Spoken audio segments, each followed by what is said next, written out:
Welcome to Hungry News. I don't know if I had talked about that, but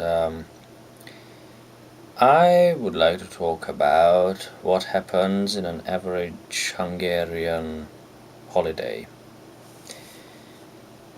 Although I have to say that we do go on holidays, it's a very rare occasion.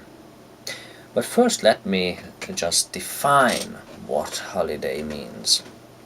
Um, once I was working in the UK and I came across a guy who was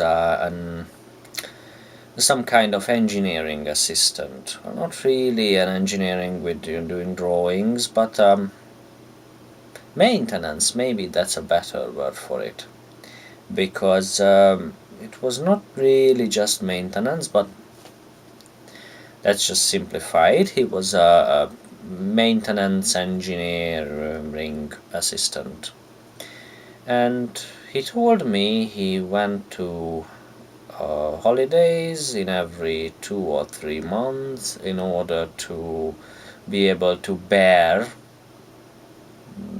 the work, to be able to handle the some kind of pressure he had on. I didn't notice, but okay. What I learned while working in the UK is that in Hungary there is more pressure on workers, there is more pressure on everybody.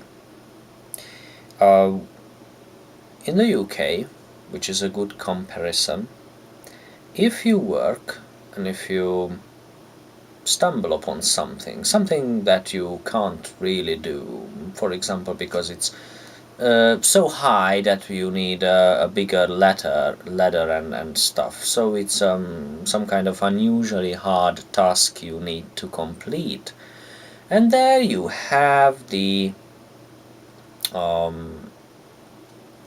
health and safety protocol. There you have your boss, your colleagues, and I have seen it many times. They tend to help each other. There is a saying in Hungary: when you stumble upon something hard, solve it. And that's it.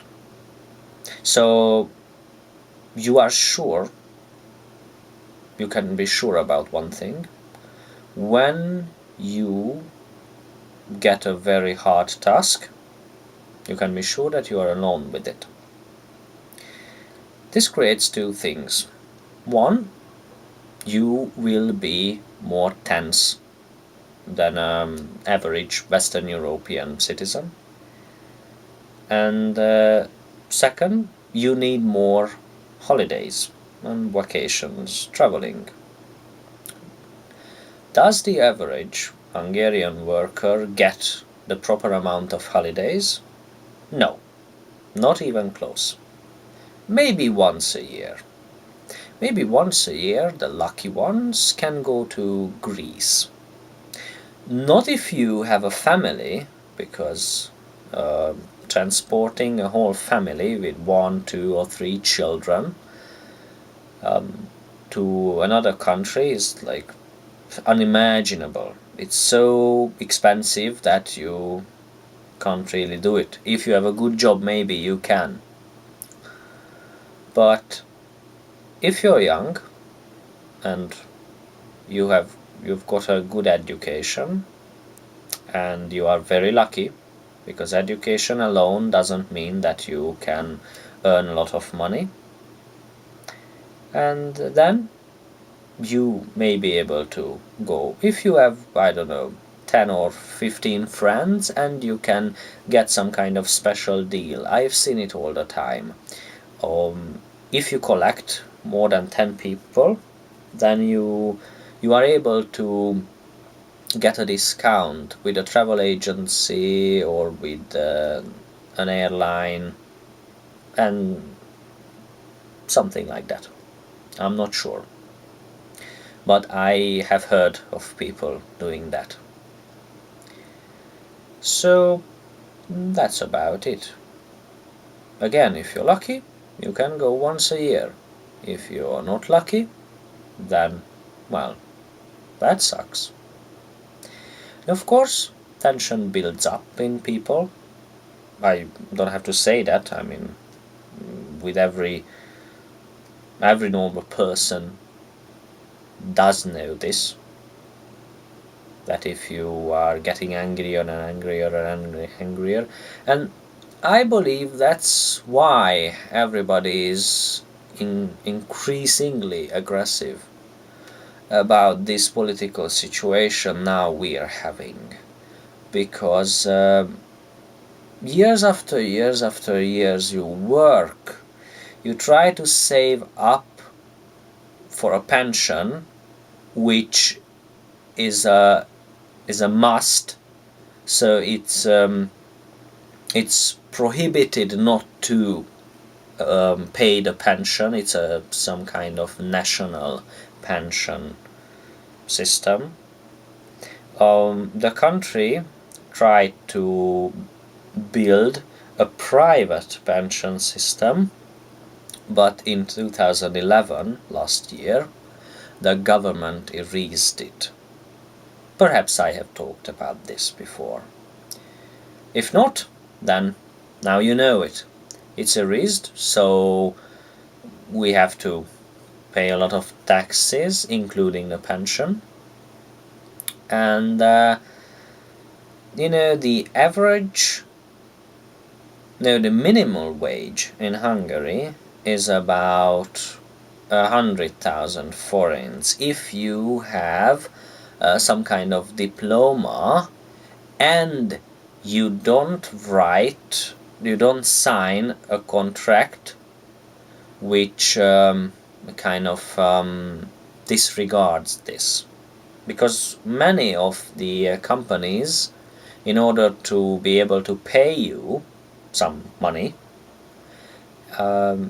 they make you sign these kind of documents, and then you get even less.